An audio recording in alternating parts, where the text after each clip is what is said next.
from the heart of Ball State University. Live from the Unified Media Newsroom, NewsLink Indiana starts right now. Good evening, everyone. Thank you so much for being here with us tonight. I'm Tyler Brummett. And I'm Peyton Green. Our top story tonight, a new asset for mountain bikers is being built at the Prairie Creek Reservoir. NewsLink Indiana's Brittany Dobbins takes you on an adventure through the trails and shows you the progress that's been made since the beginning. Camouflaged within the trees next to the Prairie Creek Reservoir are endless trails for biking, hiking, and walking. Now, visitors can find new mountain bike trails. Vice President of Mid-Indiana Trails, Emily Bradway, says there are two types of trails, a gravel trail for hikers or bikers, no matter how much experience they have. Dirt trails are designed for a range of riders, beginners to experts. So you can take somebody brand new out to do the beginner loop. Like me. Or you can take somebody that likes jumping off stuff, like we've got stuff like that out there too. The project started when community volunteers took charge and started building by hand.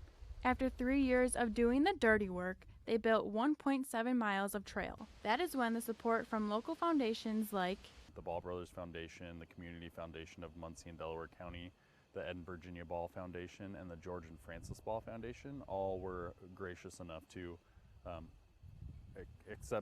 award us with grants. Mountain biker Luther Prater believes everyone should experience these trails. The trails are a great asset to the community, and I think everyone who has a bicycle and a helmet needs to come out and enjoy them. Now everyone in and around the Muncie community are able to enjoy these trails, even people who aren't as experienced on mountain bike trails like me. In Muncie, Brittany Dobbins, NewsLink, Indiana. The trails are for recreational use, and the construction of the trails will be done sometime in November. And as we move on now to the weather, you know, Peyton, it was a beautiful day outside. Nice day for a bike ride. The big question, though, are we going to have this nice weather continue into homecoming weekend? Weather forecaster Tyler Ryan, what can you tell us? Yeah, guys, it was a beautiful day. A little bit chilly. Actually, a lot cooler than we were 24 hours ago. That's due to the system that has moved off to our eastward. We are still seeing some of the lingers of those showers. A little bit trying to our north here around the Marion area. A little bit of Muncie did see a little bit of those sprinkles. But however, those winds are associated with that system that's pushed through has started to actually feel a little more cooler than we were 24 hours ago here in Muncie. We're at northwest at 16 miles per hour. So I will give you an update on how long these cold temperatures are going to last, as well as we do have a warm-up. Make sure you stay tuned. Thank you, Tyler. The leader of Indiana's main physician organization suggests the state tax discourage electric cigarette use and the spread of vaping-related illnesses and deaths. The Indiana State Medical Association president says Indiana should join other states that put excess taxes on e-cigarette liquids. Health officials say there have been 3 vaping-related deaths in the state already.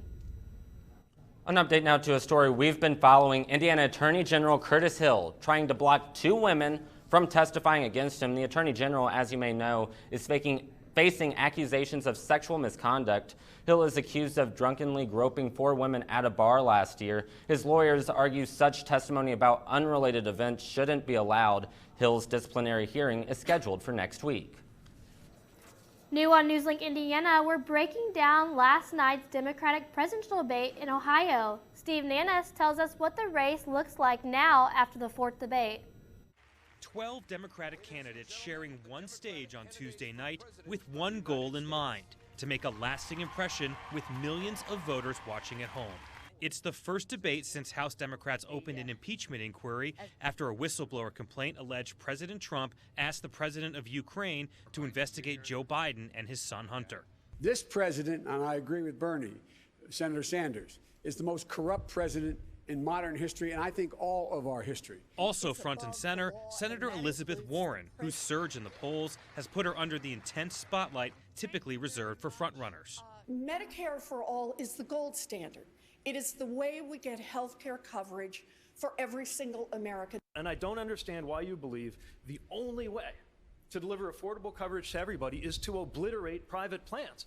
Healthcare once again a major topic, with candidates sparring over a Medicare for all plan backed by the more progressive candidates or a more moderate approach. The issue is whether the Democratic Party has the guts to stand up to the healthcare industry. The focus also on Syria, as candidates took aim at President Trump's decision to pull U.S. forces, allowing Turkey and Russia to move in. I'd like to hear from him about how leaving the Kurds for slaughter, our allies for slaughter, where Russia then steps in to protect them, how that makes America great again. The next debate will take place in Georgia on November 20th. I'm Steve Nannis reporting. NewsLink Indiana will continue to be your election headquarters. Stay with us and we will update you throughout the race. So, will there be a vote in the House on the impeachment inquiry into President Trump? Republicans are demanding it tonight. House Speaker Nancy Pelosi is holding off on a full House vote to authorize a formal impeachment inquiry into President Donald Trump and his controversial phone call with the Ukrainian president. President Trump's personal lawyer, Rudy Giuliani, flat out refuses to turn over documents subpoenaed in the investigation. Vice President Mike Pence has also shut down requests for documents, saying in a letter, what was asked for is clearly not vice presidential records. The State Department official in charge of Ukraine policy, George Kent, testified on Capitol Hill all day yesterday after being subpoenaed to appear. The United States ambassador to Ukraine is expected to testify tomorrow. President Trump discusses the rising tension in Syria with congressional leaders, including Senate Majority Leader Mitch McConnell and House Speaker Nancy Pelosi. John Lawrence has more what the president had to say. President Trump taking a tougher stand toward Turkey, threatening to hit the country in the wallet. We put the strongest sanctions that you can imagine, but they get a lot. We have a lot in store if they don't have an impact, including massive tariffs on steel. U.S. leaders also calling for a ceasefire in northeast Syria. Turkey's escalation of hostilities with the Syrian Kurdish partners who've helped the United States fight terrorism is completely and totally unacceptable. This violence needs to end.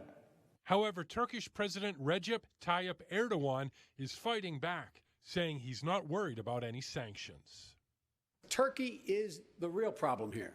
And I would be having a real lockdown conversation with Erdogan and letting him know that he's going to pay a heavy price for what he has done. And even though Vice President Mike Pence is being dispatched to try to broker a deal to end the fighting, Erdogan has dismissed the notion of a ceasefire in Syria. White House critics saying President Trump created this problem with his decision to pull U.S. troops out of Syria. This all just rings so hollow after that October 6th phone call where he talked to the Turkish leader and basically gave him a green light to attack our allies. I'm John Lawrence reporting. The president of Turkey is scheduled to visit the White House in November. A second chance for a famous rapper's relative, thanks to a Ball State student. And the General Motors strike could be coming to an end. We'll tell you how it happened.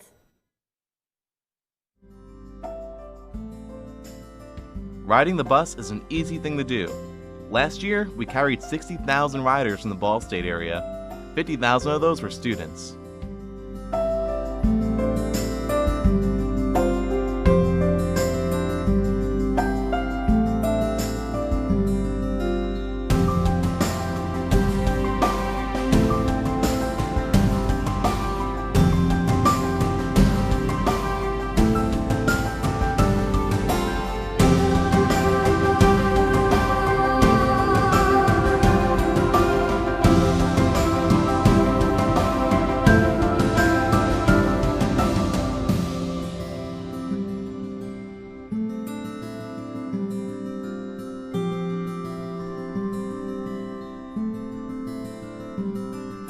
Anywhere you want to go, Mitts will take you there.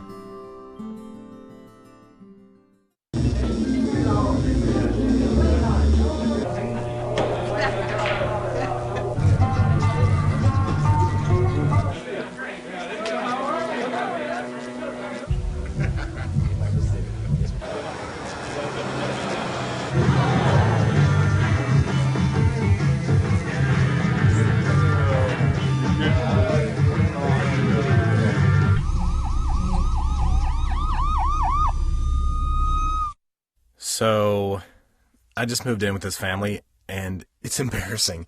The little one, he likes to go outside and crawl around in the giant litter box. I don't know what he's doing.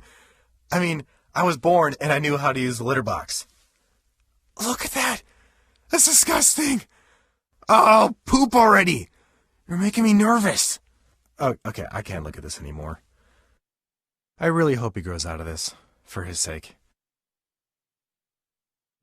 Welcome back now to a story that you're only going to see here on NewsLink Indiana. One Ball State student has a unique organ donation story. NewsLink Indiana's Liz Sefcik tells us how she's inspiring others. Ball State junior Miranda Prose's organ donation story is anything but conventional. And of all places, it started on Twitter. He was asking for a kidney for his aunt, seeing if anyone would be able to donate.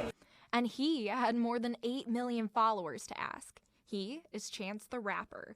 But when Chance got in contact with Prose, she ended up being the one out of those 8 million to help out. And he told me to call UI Health in Chicago, let him know that I was interested in donating to her. I made an appointment. They told me, like, yeah, it's probably not gonna happen. Like, there's a lot of people that came forward. Like, you guys are like more than 20 years apart. Like, just a lot of like obstacles. But despite all the obstacles, it worked out. Prose was able to donate her kidney to Antonia Barnes. Now Prose is back in school and isn't missing a beat. She says the best part of her donation process was getting to know her organ recipient. She is such a sweetheart. Like, she literally texts me every day. She's like, oh, have fun with midterms. And I'm like, yeah, thanks, Tony. Like, I'm gonna have so much fun writing 6 essays, like, obviously. And she has a message for anyone thinking about donating. It's worth it. Like, it's not that hard to get the testing done. It's a quick, like, couple vials of blood. They just take some scans, and then you're on your way, and they'll let you know, like, if you're eligible. And when Prose found out she was eligible, Chance took to Twitter once again to show how thankful he was. And after the surgery, he even got to thank her in person. Wow, how heartwarming was that? That was, again, Liz Sefcik reporting. And to learn more about the Living Donor Program, you can go to organdonor.gov. A month-long strike could be coming to an end thanks to a new deal. General Motors and the Auto Workers Union announced today that a tentative agreement over new labor contracts had been reached. While details have not been released, the Auto Workers United States said that they have achieved major wins. Officials of the union will gather tomorrow to vote on their acceptance of the new labor contracts. The combination of Sprint and T-Mobile was approved by the Federal Communications Commission in a 3-2 vote. While the $26.5 billion merger has an FCC's approval, opposition still persists, claiming the deal is bad for competition. Democratic commissions state that while the merging companies promise to build a next-generation 5G network for rural areas, the reduction in major wireless companies will only increase for prices for consumers. The merger currently holding until after an antitrust trial scheduled for December. And I know weather-wise out there a bit chilly today. The question I have is that chilliness going to continue this weekend? Good news. I don't expect it to continue, but it was chilly, if you can see on this 24-hour temperature change. Fort Wayne was the biggest change at minus 24 degrees, and Muncie here at 22. So make sure you stay tuned. We do have a warm-up coming up. Make sure you stay tuned. We'll give you a full update on that. For those who serve today, and those who served before them, for those whose sacrifice will never end, the Gary Sinise Foundation shows its gratitude through entertainment, outreach, and life-changing support. We can never give enough, but we can always give a little more. Find out how you can donate at GarySiniseFoundation.org.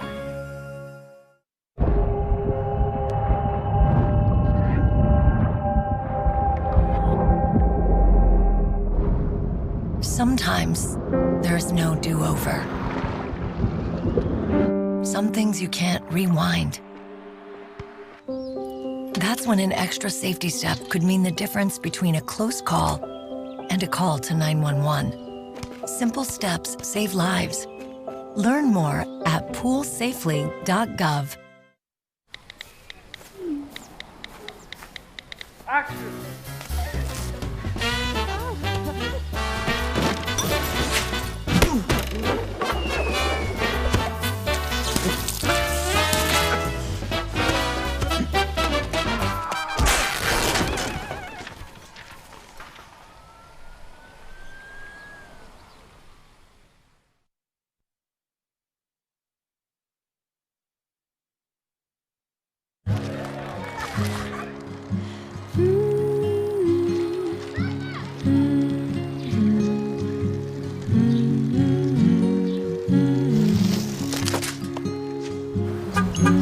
things you've done with your bike, donating it to Goodwill may be the most incredible of all. Your donations help fund job placement and training for people in your community, which means your stuff can be more powerful than you think. Goodwill. Donate stuff, create jobs. Welcome back. This week is homecoming week, and I am so excited for the game. Yeah, same here. And the big question tonight, are we going to have some nice weather come homecoming weekend? Yeah, I actually think we will. I think it's going to be a beautiful day for the kickoff. We are playing the Toledo Rockets. I'm actually forecasting a win. I don't know about you guys, but that's what I'm doing right now. Weather this weekend, we are actually seeing a little bit cooler, and that's due to the system that has pushed off to our east, and that is because of this low pressure system that's sitting over the Great Lakes right now. I do expect the system to move eastward, bringing us to a little more cooler, warmer temperatures, excuse me. Earlier today, we did see right here on the radar, we are seeing some of those showers still kind of linger out from that system that came through earlier yesterday and into today, as well as temperature changes. The current temperature right now, though, Muncie at 51. Fort Wayne is the low spot at 48 degrees. So it actually has been a little chilly today. I do expect to start to warm back up as we go into the weekend as well into next week as well. The currents right here in Muncie, 51 degrees. Those winds coming out of the west, northwest at 16 miles per hour. So winds are still kind of gusting a little bit higher than expected as well. I do expect these to continue as we go into tomorrow as well. But to tonight, mostly cloudy skies, 38 degrees. Those winds are going to continue to be mild at 10 to 15 miles per hour. But as we go into tomorrow, the winds start to die down just a little bit. By the 8 a.m. it's going to be about 42 degrees. And then by the 12 o'clock, 49. We do warm up to about the lower 50s by your early afternoon hours. Into the later evening, that's when we're going to start seeing those warm temperatures kind of ramp back up and getting a little more into a summer-like feel into the weekend. For your Friday's bed race, however, around the 9 o'clock hour, the temperature is going to be around 53 degrees. And as we get to the race at around 12 o'clock, temperatures will be warming back up to those lower 50s. As we go into as well, I just lost the monitors, so I can't really see what we're going on. But I know that going into the 7-day forecast, for Thursday, Friday into Saturday, those temperatures are going to start to warm back up into the 70s for your Saturday. 30% chance for that shower as they kick off around that 2 o'clock hour. But then as we go into Sunday, that's when the temperature starts to ramp back up. And then for Monday is when we're tracking that new change for the rain. Could even see some stronger storms associated with this front, but then the temperatures fall back down into the lower 60s. Nothing like we saw yesterday or today in the 50s, but we will start seeing those cooler temperatures for Tuesday, Wednesday, but it's going to be a beautiful game against the Toledo. Could see that light shower, but I'm anticipating that staying a little more south. So nothing too heavy is what you're saying if we do get any rain? Yeah, nothing too heavy. Make sure you wear that light jacket, maybe an umbrella as you head out to the game. But I am forecasting a win against Toledo. All right, we're going to hold you to that word. And as we have said a million times now, it's homecoming week right here on campus, and events are going to be continuing throughout the week. Let's take a look at some of those events. So tomorrow night, a student favorite Air Jam will be taking place at 7:30. Then on Friday, students will gather for the bed race on Riverside Avenue. Then as we go to Saturday, the Chase Charlie 5K starts at 8:45 in the morning. The parade will then get underway at 9 o'clock. All of that leading up to the big game. Your Ball State Cardinals taking on the Toledo Rockets. The game time for that is 2 o'clock at Schumann Stadium. Ball State Unified Media is your homecoming headquarters. On Friday, we are getting you set for homecoming. Join our sister show, Waking Up with Cardinal Weather, Friday morning, live from Schumann Stadium, as they get you ready for the weekend of festivities. Plus, organizations from across campus go head-to-head in the 2019 homecoming bed race. We'll have a special report Friday at noon from the event on Riverside Avenue. And of course, a lot of exciting stuff going on. And we don't want to give too much away, but myself and Tyler, we're going to be possibly going head-to-head in a competition Friday morning. We'll both be at Schumann Stadium, and we can't wait for that. And just a lot going on, Darius. And we've got a preview of the Ball State homecoming game next in sports. So if one cat has 4 kittens who reproduce every 6 months, how many cats will there be in 5 years? Who's got it? Is this... What is that? Seriously? Who threw that? Cats are terrible at math, but they sure do multiply. Please spay, neuter, and adopt. The solution is 10.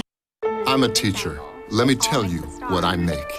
I make learning a privilege, not a chore, and frustration a tool, not an obstacle.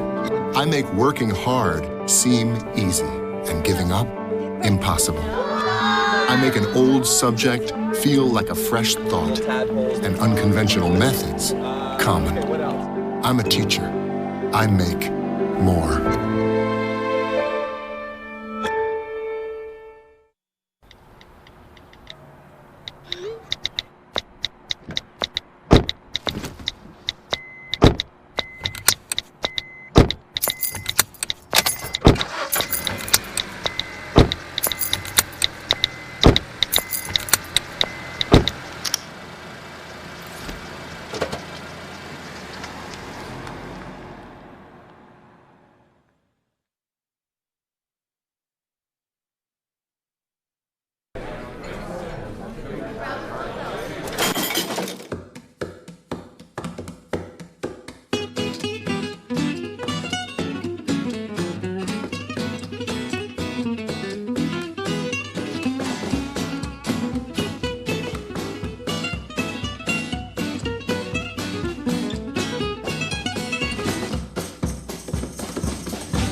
Welcome back to NewsLink Indiana. I'm Darius Black with sports. Homecoming week is underway and all events point to the showdown on the gridiron this Saturday. The Ball State football is firing on all cylinders. They are 2-0 in MAC play, winning both games on the road. Those back-to-back wins were the first two road wins for the Cardinals since 2013. In the road trip, Ball State went 2-1, and this brought their overall record back to 500. As they sit at 3-3, Saturday's showdown will be Ball State's first game at home in 35 days. The Cardinals will take on the Toledo Rockets Saturday afternoon at Schumann Stadium. Kickoff is set for 2 o'clock. Steve Shondell, one of the nation's most accomplished coaches, is back at Muncie Burris. This is Shondell's first year back since retiring in 2016. The Owls team is led by seniors Mara Perry and Sophia Maynor. Shondell says the girls are matured in their own way as the season has progressed. With this being Shondell's first season back, he is expecting high things for the team. Hard, I would say, but I don't think it was too much. I think it was good for us to be in the gym for that long because I think it helped us. It helped our game, of course, but I think it also brought us closer, kind of by force, because we were all together all the time. The Owls sectional game on Thursday is set against Jay County. This weekend, the Cardinals will travel to play the Ohio Bobcats and the Kent State Golden Flashes. Women's volleyball is coming into the game with a 10-8 record. They're looking to get a strong close to the first half of Mid-American Conference play. The Cardinals are coming off a 3-2 win against Eastern Michigan. They're looking to carry their momentum into this weekend's matchup. The Ohio Bobcats are 12-7, and the Kent State Golden Flashes are 8-10. Game time is set for Friday evening against the Bobcats at 7 o'clock and the Golden Flashes on Saturday at 5 o'clock. For this week's high school football game of the week, we have the Delta Eagles and the New Palestine Dragon. The Eagles are coming into the game with a 7-1 record, and the Dragons are putting their undefeated record on the line of 8-0. This game is featuring the top two teams in the Hoosier Heritage Conference. The Dragons' offense leads the league in touchdowns, but the Eagles' defense leads the league in interceptions. This game is set to be a fun one, and we should be in for a treat, folks. Game time is set for Friday at 7:30. As high school football is in full swing, the golf team is winding down their season following the strong first round on Monday. The Cardinals looking to carry their momentum into Tuesday. However, things did not go according to plan for Ball State. In round 2 on Thursday, they shot a .319, which is their highest round by 16 strokes. SEC teams dominated the field as Georgia narrowly edged out Vanderbilt by 1 stroke. Ball State finished with 12th, and their low team was Keegan Braunberg, who finished 28th. The Cardinals will close out their fall season next week at Xavier's Musketeer Classic. And you know, as the golf season winds down and comes to a close, homecoming is coming up for us, and I'm very excited about all the things we have planned. Yes, as we've said 100 times, I am so excited for homecoming. Yeah, and we're hoping that Ball State gets yet another win. It's nice to actually see the team doing really well this season. We hope that that continues this Saturday. Darius, thank you so much. And a plant, yes, a plant is breaking records, and it's not for a reason you'd expect. Just why Pete the Plant is getting attention, next in trending.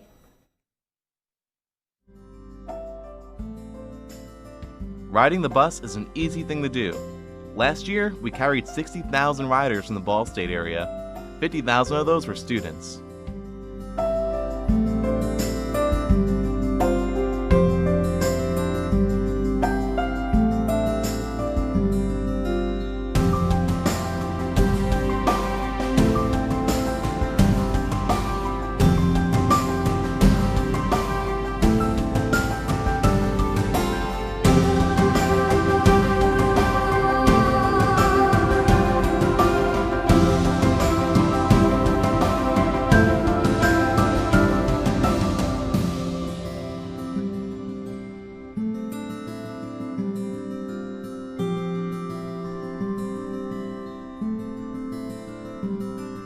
Anywhere you want to go, Mitts will take you there.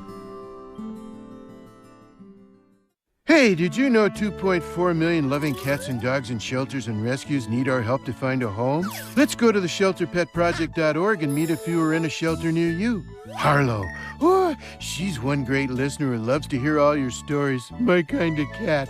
Cerulo is a sweet, goofy boy who's eager to please. Sounds just like another dog I know. So go to the shelterpetproject.org, search your local shelters and rescues, and go for a cuddle with your next best friend. Adopt. Here's your sandwich, miss. Oh, thank you. And your burger. Awesome, thank you. And your bowl of boiling water, sir.